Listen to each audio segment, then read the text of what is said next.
Today, I want to talk about a subject that has been very relevant to me, and that is depression. And I'm going to talk about it in the context or with the lens of entrepreneurship.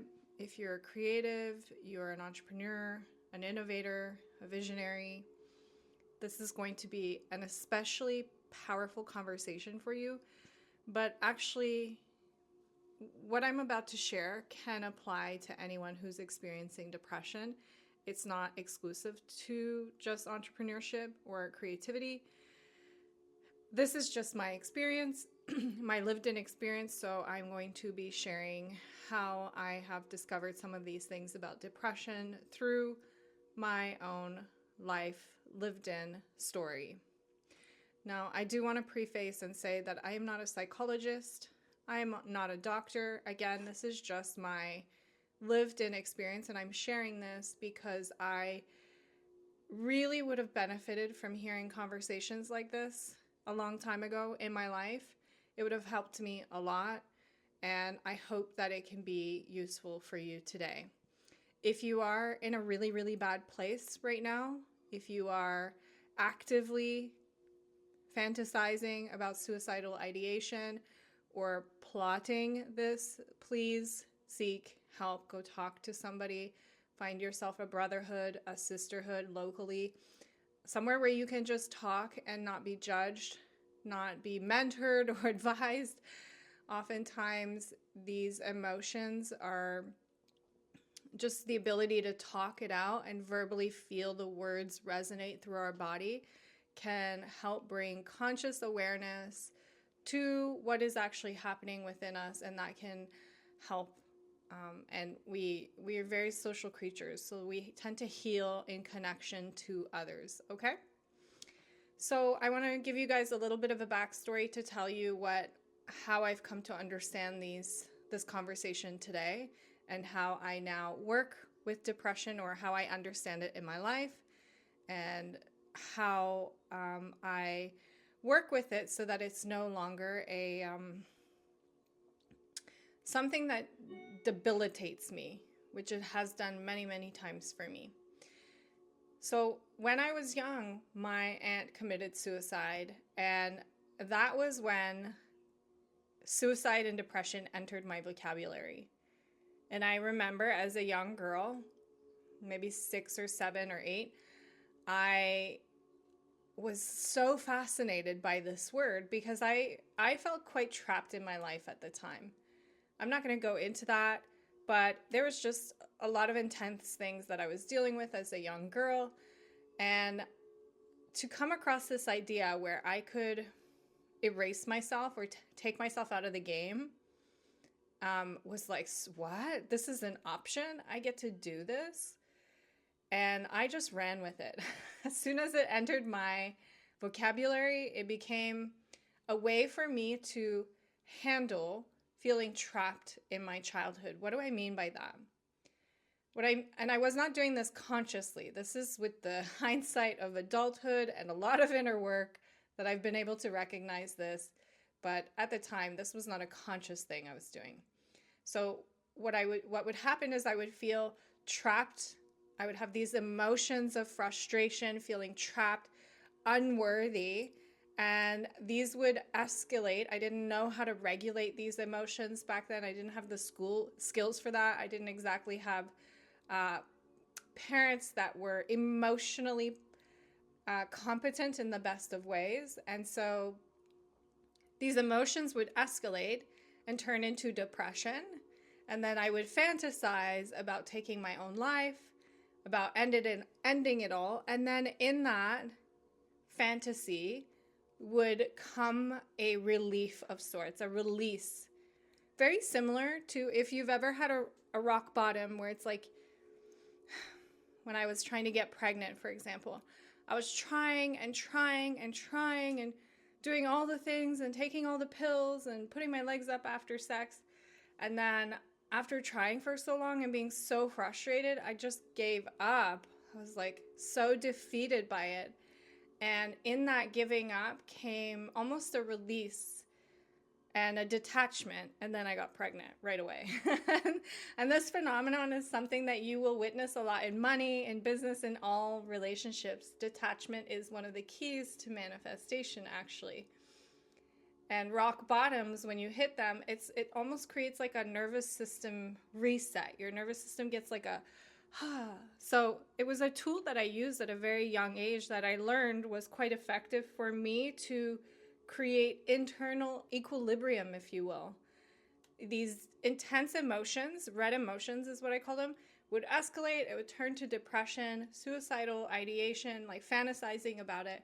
And then in that came a sense of detachment, like I give up, fuck it. And then from that came the nervous system relief. And then later on in life, I continued to play this out. And again, this was not conscious because I actually saw my depression as something wrong with me, a problem, a genetic thing. But how it would play out later on in life is like, this is how I would get what I want, basically. So if things didn't go my way, those emotions of frustration and fear and anxiety would escalate to depression. And then I would suicidal ideate, and then I would experience detachment, the nervous system release, and then the detachment would manifest what I was trying to bring. So it was a very effective tool that worked really, really well for me. And I was able to create incredible success in my business. Attract a lot of crazy things into my life, even though I was dealing with depression behind the scenes for a lot of that, because of that detachment that was happening. Now, obviously, it's not a great process because it requires by the way, I don't know if I'm looking at the right place on this camera. It's very bright here, so my eyes are all squinty, so bear with me. But it's not an ideal process because you have to self-abandon yourself, right? You have to think about taking yourself out of the game, killing yourself. So you have to lose your power to find it. And I think in your 20s and when you're younger, maybe you have the energy for that. Like you just have a lot more vitality for a bigger life force in general. And then when you get to 40 years of age, I'm 40, you just kind of go like, wow, this is actually like creating so much instability. The process of having to self-abandon myself every time things don't work out the way that I thought they would work out, or if I'm in an unknown and there's uncertainty and there's fear and there's doubt and there's second guessing, like using suicidal ideation, self-abandoning myself just so that I can get what I want, basically, or just so I can get through it.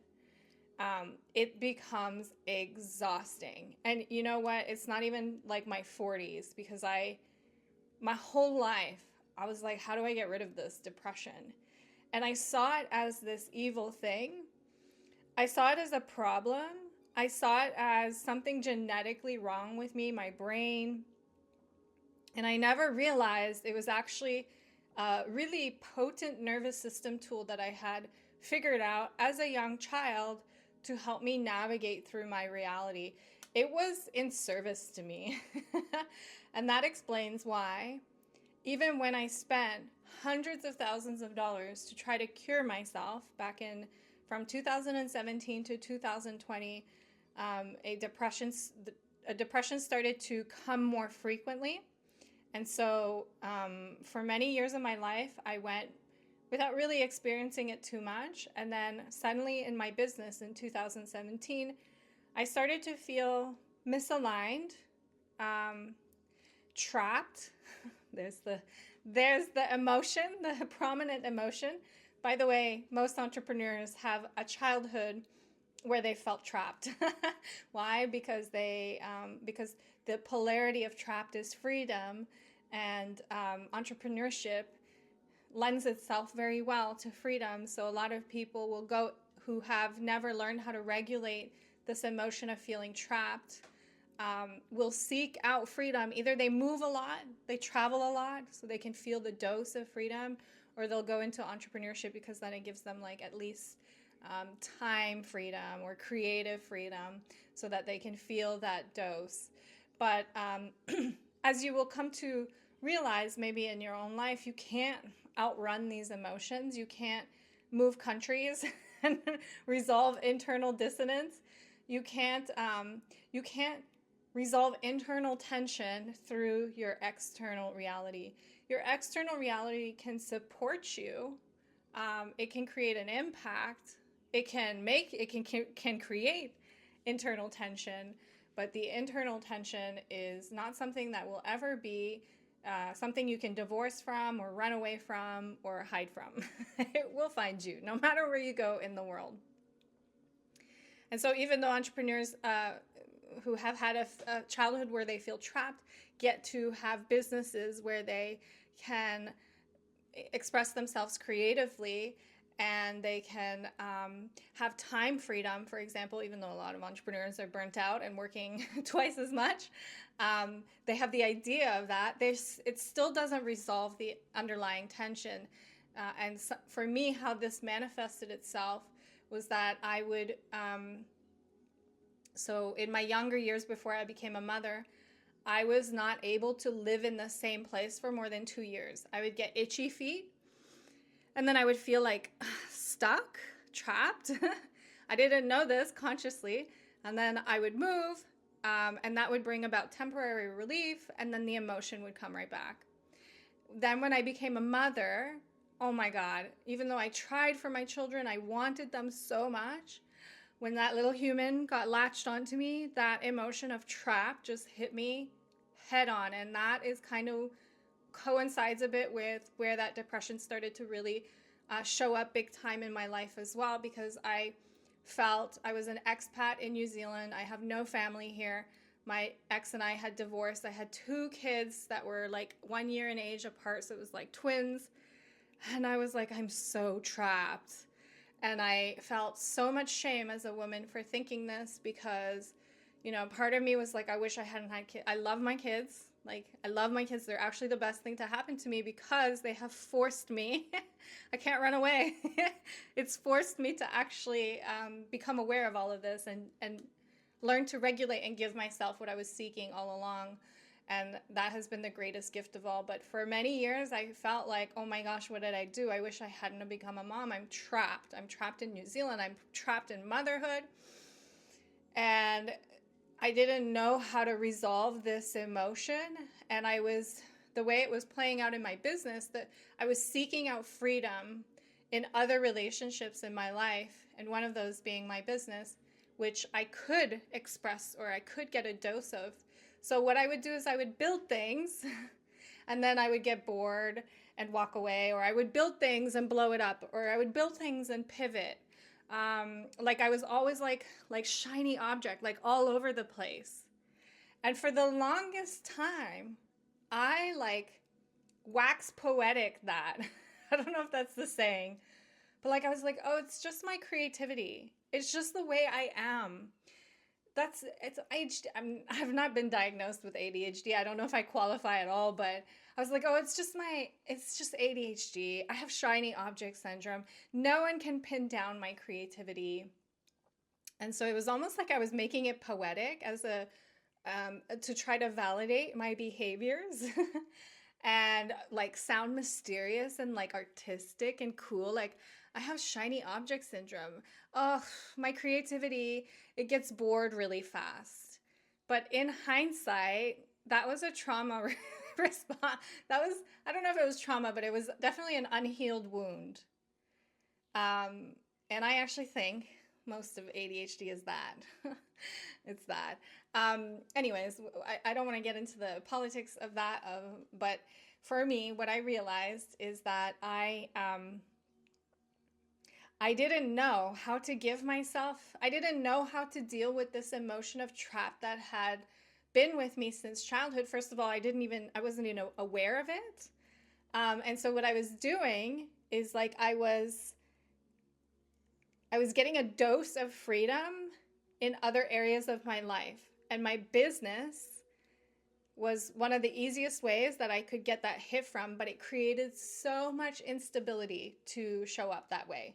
Because if you're building something and then you get bored, and you build something and you burn it, and you build, and you pivot, like that creates financial instability, creates creative instability. It's not that you have to do one thing and stick to it forever, but certainly the extent to which I was exercising this was definitely a wounded part of me. It was not some glamorous, poetic, this is just the entrepreneurial creativity.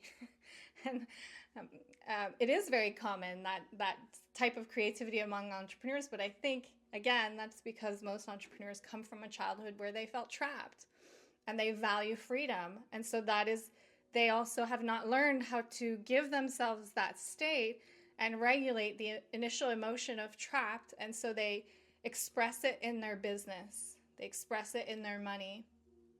And so you get to the age of 40 years old and you're like, there's got to be a better way.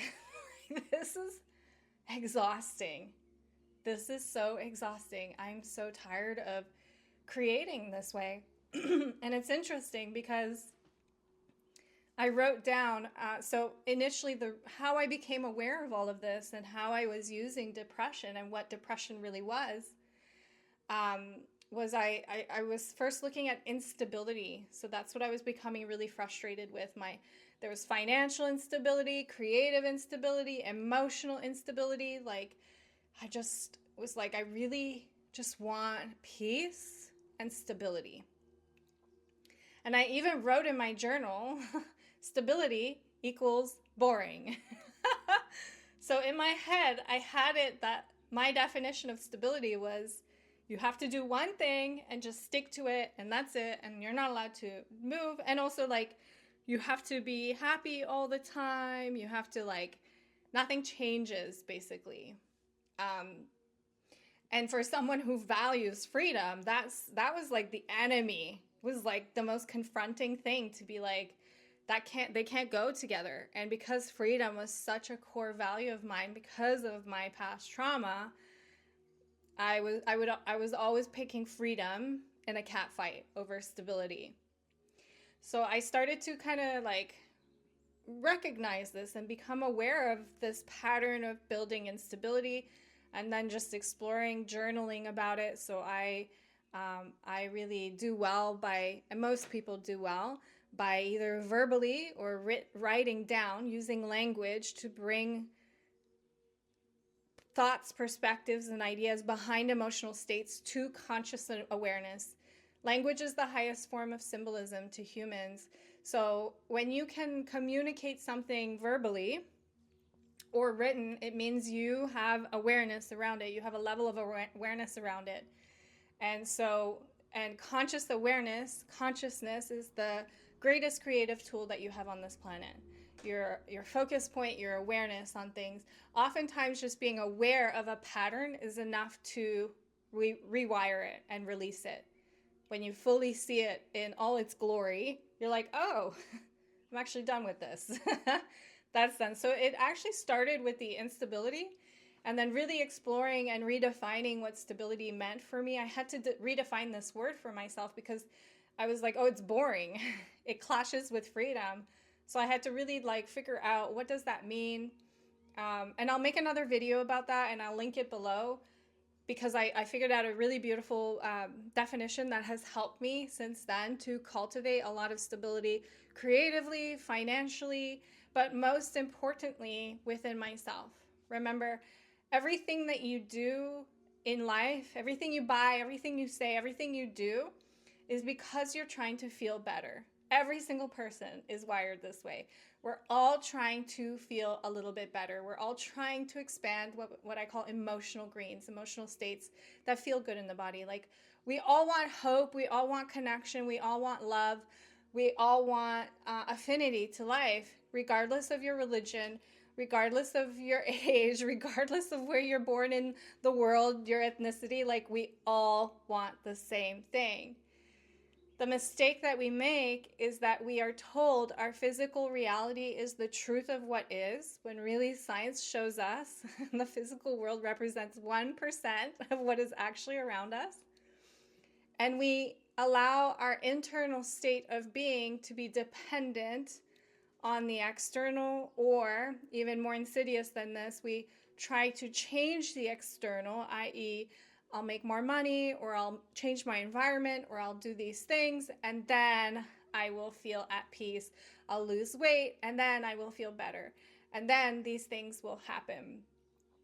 And really, the key to understanding all of this and really getting to reality to obey you and to have a lot more confidence as you walk through this world is to understand that those internal states is sovereign to you, irrespective of what is happening around you. So, for example, why I say that motherhood was so powerful for me is that I realized, well, I'm never going to be able to move away from my kids because I won't be happy if I do that. So I have two options. Option A is I am miserable here in Auckland, New Zealand for the next 6 years until my kids fly the coop. Yeah, a lot of people do that. They're like, I'm stuck and it's just the way it's going to be for the rest of my life or however long. I was like, well, that doesn't sound very good. I don't want that. Or option B is like, I teach myself freedom. I teach myself how to resolve this emotion of feeling trapped within the constraints of my external reality. And that is why I say motherhood has been the greatest gift, because where I could run away from my business, I can close down offers. Before I had kids, I could move countries. I could run away, which was bypassing the lesson the whole time and never really resolving that. Motherhood was the thing that locked me into this lesson. It was like, you either are going to suffer for the next 5 years or you face this. You teach yourself what you're trying to give yourself in this moment, how to regulate this emotion of feeling trapped. So as I started to explore stability and redefining this, new layers. Oftentimes as you work on one layer, you'll see it's like an onion that begins to unfold. So sometimes when you're working on anger, for example, and you begin to neutralize anger, why am I so angry at the world? What will come through beneath that is grief. A lot of the times anger is like grief. It's loss. You lost somebody, or you lost something that meant a lot to you, and now you're angry. You're angry at the world. You're angry at somebody. And you thought it was anger. You thought that was the problem, but really it was something much more tender, much bigger underneath that. And so this is what came through as I started to work on stability and really defining that and what does that mean for me. This came through, this feeling of I'm trapped. It came through. It was like, I feel so trapped. And I was having a moment and I was like, oh my God, I'm stuck. And then again, that emotion, if left unchecked, turns into depression. And because it's I'm stuck, I can't do anything. This is hopeless. And then, for me, the tool that I learned was, fuck it, give up, which was a way for me to find a relief from that internal tension in that moment. But I was doing this work as I was going through a guided ritual with a group that I was running. And so we were putting awareness, and there was prompts and all of these things. So there was a lot of intentional conscious awareness happening as this was showing up for me. And that's when I caught it. I was like, oh, hold on. This is what's happening. There's these big emotions of frustration or invalidation, unworthiness, insecurity, trapped. And then if I don't check these, if I don't neutralize them when they show up and I let them escalate and fester, or I go into the actual emotion, it turns into depression. And then because that's my way of handling, of dissipating That's the tool that I have learned, and it's quite effective. And this explains why from in 2017 and to 2020, when I started to feel more and more depressed every day, and it gradually got to a stage where it became every day, I would wake up depressed and I was constantly thinking about suicide towards 2019, 2020. I spent so much money trying to heal myself. I went to therapy. I went to meditate with monks at the top of mountains. I was doing energy healing, like traveling, changing my environment, like a lot of things. And it was getting worse. It got worse and worse and worse. And that explains it, because it's the premise of what you resist persists. I was fighting something. Like I had made depression the villain. Like, you're evil. Fuck you. Get out of my life. When really, in hindsight, it was like my best friend. My subconscious was like, no, we're not getting rid of this, because this is how we know how to navigate tension in this world. And so every time I was like fighting it, no matter how much like I consciously, cerebrally was like, I don't want to have depression anymore. I need to get rid of this.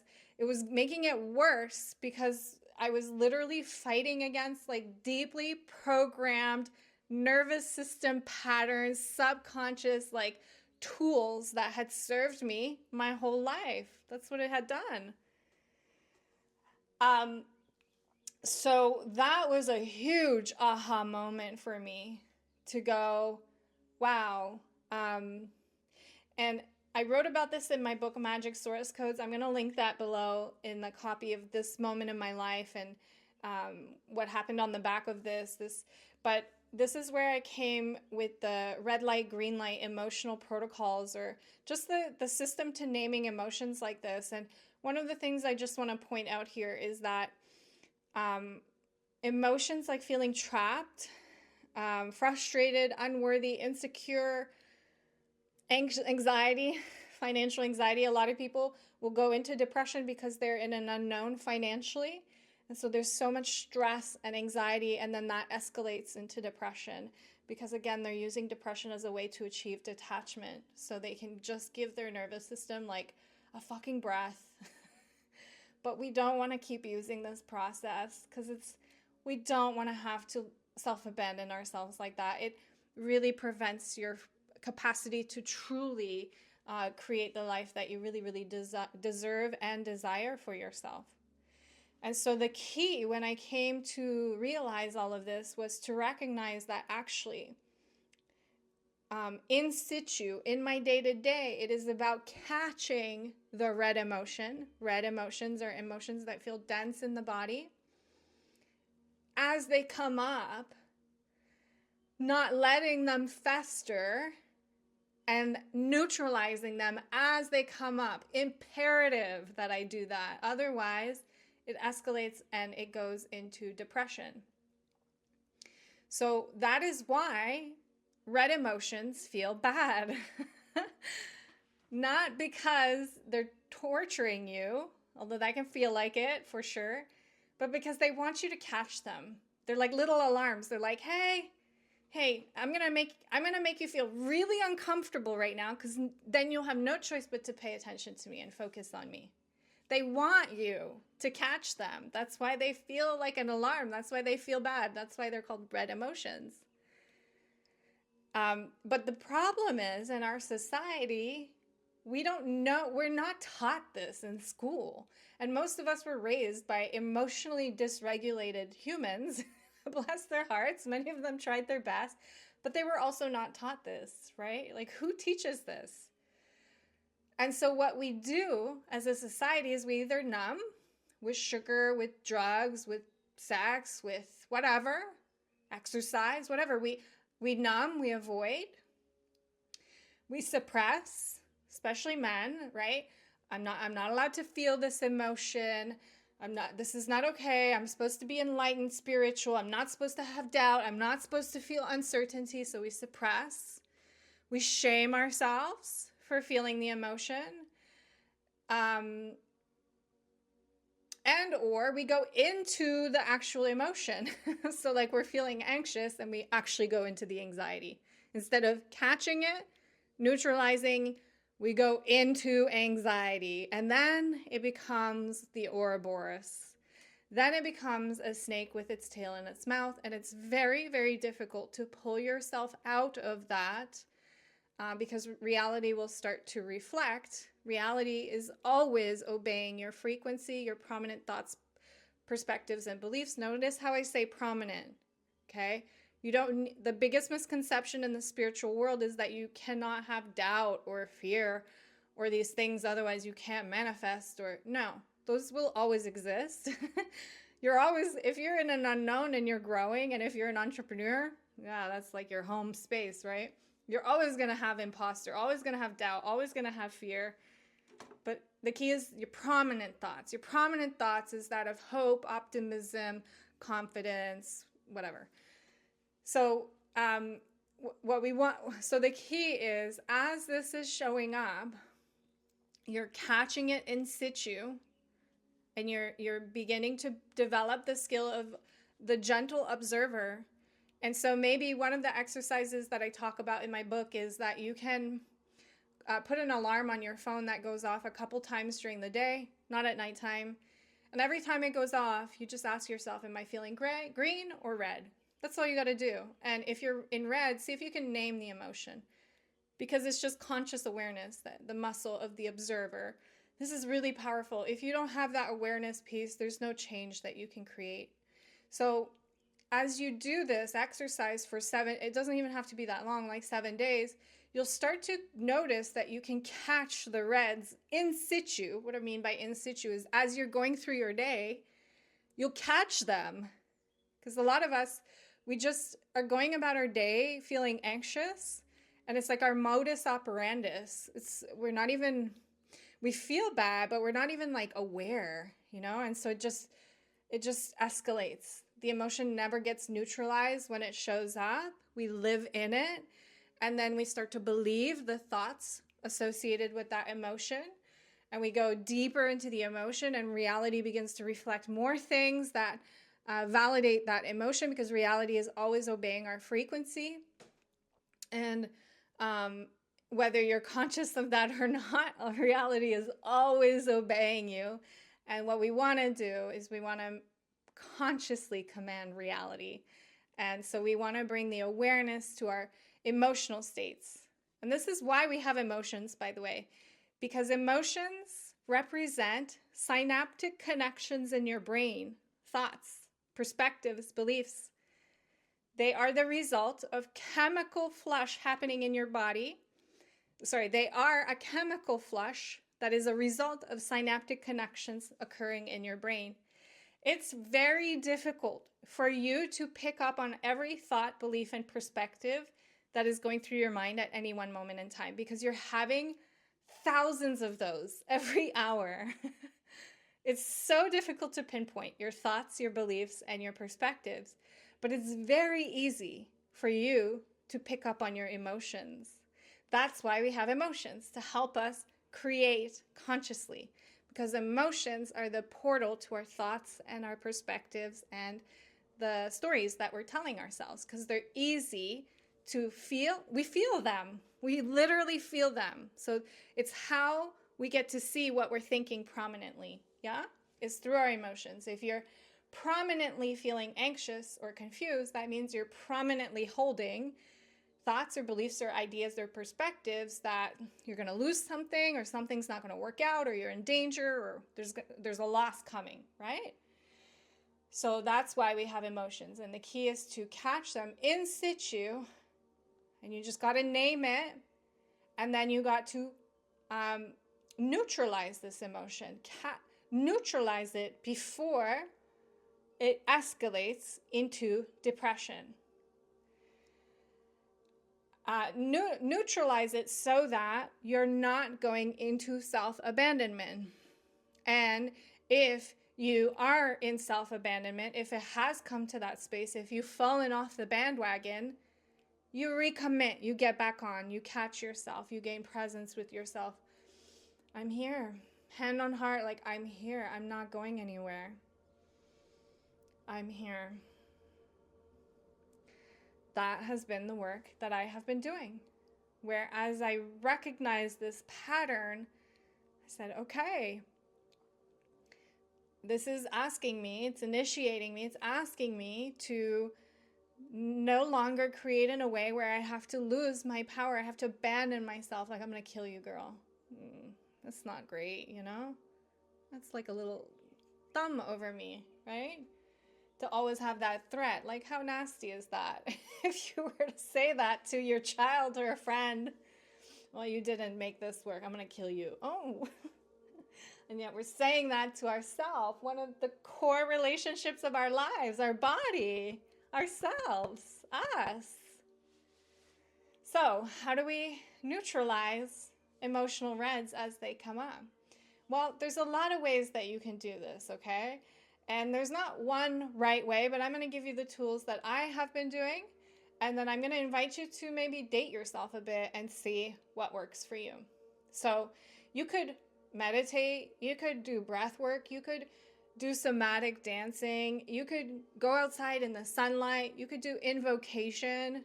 Invocation is a form of inner alchemy where you literally put the nervous system of someone else into it's like method acting. So for example, I'm working on self-love for my body right now, and for 2 minutes a day I will invoke the goddess Aphrodite, the goddess Venus, and I will like walk around my house like I'm this goddess that just magnetizes everything and everybody fawns over her.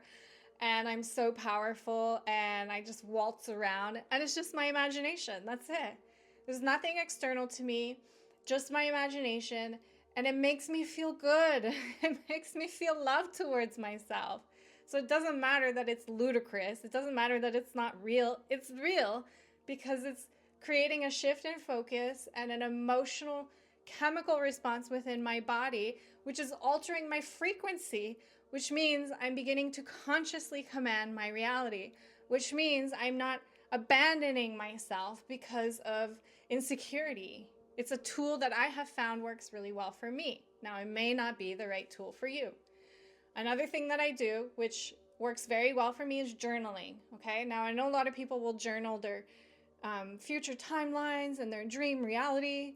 I think that's really beneficial as well. But what we want to do is also use written language or verbal language. So journaling, or find a listening group where therapists where you can say things out loud and feel the resonance of your words. Words are spells, right? But I will use written language. I'm a writer naturally, so I always kept diaries when I was younger, and then I realized recently it's like all the notebooks I have around my house are to-do lists, and I stopped journaling. And I didn't realize how much it was a therapeutic process for me as a child for me to process big emotions, was to just write it out. And so you write, you take a journal, and what is the emotion? Oh, it's fear. You just write fear at the top, and then you just explore it with your journaling. Like, where else is this showing up in my life? Where did this first show up? What am I telling myself? All of that to gain conscious awareness, okay?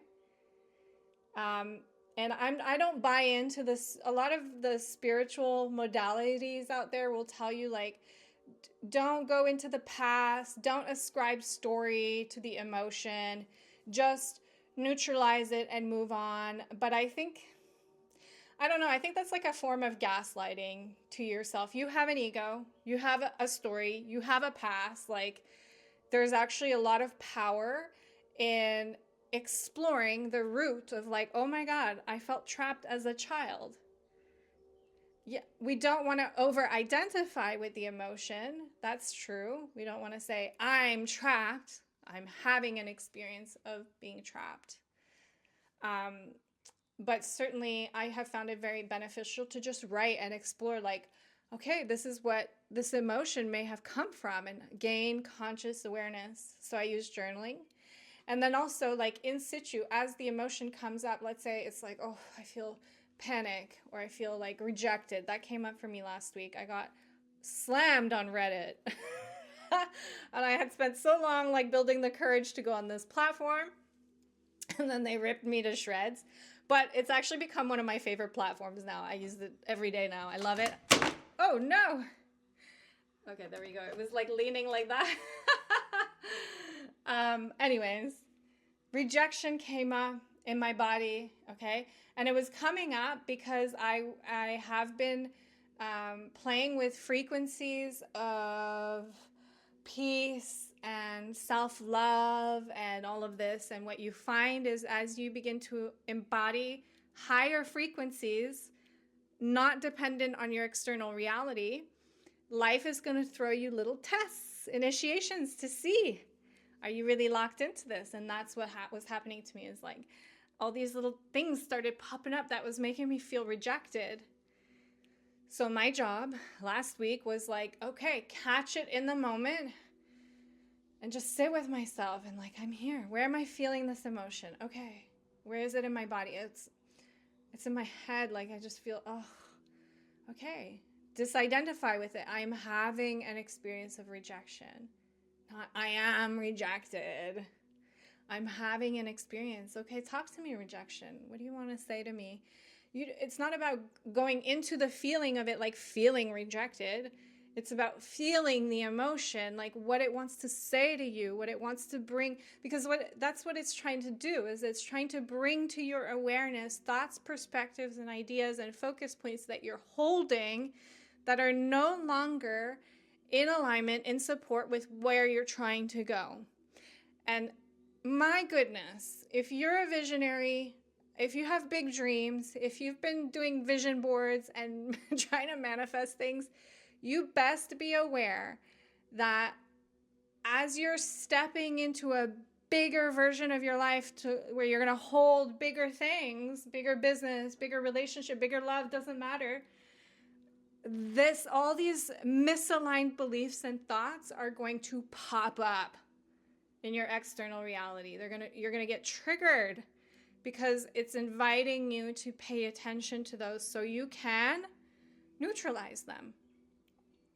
And sometimes just the awareness piece of like seeing the pattern or writing about it or talking about it is enough to go, oh, I'm done with this. Yeah, I get it. I get how depression served me. And then sometimes if it's something you've played your whole life, like for me, I became aware of this pattern very clearly a month ago, and I've been doing the work, but I've had this pattern play out since the age of 8. So it's not like I neutralized it in one sitting and now I will never experience it. No, not at all. It's like something I'm going to have to keep going with. But what I'm finding is that, and I'm so freaking proud of myself, like this is going to make me cry, you know? It's like the first time in my life where I'm able to not abandon myself. I've had many instances of that in the past week. A 5-year relationship came to a close. Like there's grief, there's heartbreak, all these things. And in the past, that kind of situation would have put me totally in depression. And I would have been at home, not eating or overeating or smoking weed, numbing, woo me, life sucks, suicidal ideation until I hit a total fucking rock bottom and then it's a reset. I know that because I've been through breakups before and that's exactly what I've done. And this is the first time where I caught it. Like I caught the grief and the loss and the sadness. And instead of shaming myself for those emotions, instead of saying I'm not allowed to feel this, instead of saying I need to numb or hide or suppress these emotions or fight them, I'm here. I'm gonna cry because I'm proud. I'm fucking here. I hear you. It's okay. You're allowed to feel this way. But I'm not going anywhere. When's the last time you said that to yourself?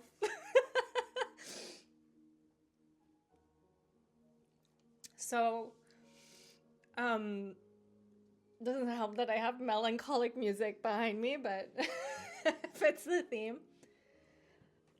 What a fucking gift. So I'm 40 years old, and it literally feels like my life is just beginning because I am now aware of a way that I have used depression and why I've used it this way, and it doesn't scare me anymore. I understand it, and I also understand how to move myself through it. And as I said, it doesn't mean that just because I've become aware that it's not coming up for me.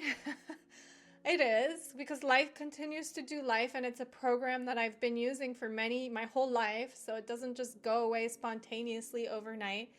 But the more I am intentional about this, and I teach my brain, and I teach my subconscious, and I teach my nervous system how to move through discomfort and unknowns without self-abandonment, the more I will replace depression as a way to move through these moments in life and teach myself a new way, teach myself how to hold myself responsibly in the unknown, in discomfort, in the face of failure or loss or these things.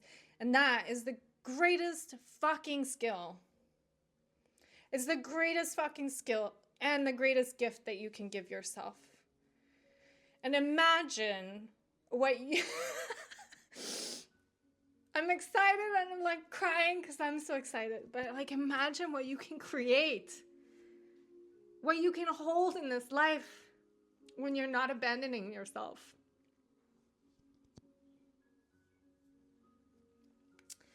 So that's my story. Do I have it in me to even wrap this up? I do. So I wanted to share this today because I really wish I had heard this. I had come across this like a long time ago. It would have saved me so much heartbreak. But you know, everything happens in perfect timing, and I'm uploading this video, I'm sharing this in the hopes that if it even just helps one of you to see maybe a part of yourself, or how to see depression differently, and how to move through it, then makes me happy. And if you do resonate, if something I've shared with you resonates, let me know in the comments. Tell me what has come up for you. Does this feel true for you? It's okay if it doesn't. Does it not feel true for you? Yeah, and I'm going to record a separate video on my definition of stability that has really helped me create a lot more financial stability, creative stability in a very short amount of time. So if that's something you also desire for yourself, I will have that in the comments, or just subscribe so that you can make sure you get notified as soon as I upload that video. Thank you so much for tuning in. Thank you for watching me my tears. And I'm sending you so much strength. Again, find people if it's really, really bad. If you're like actively trying to commit suicide, please know that there are better, like, trust me, there's better days.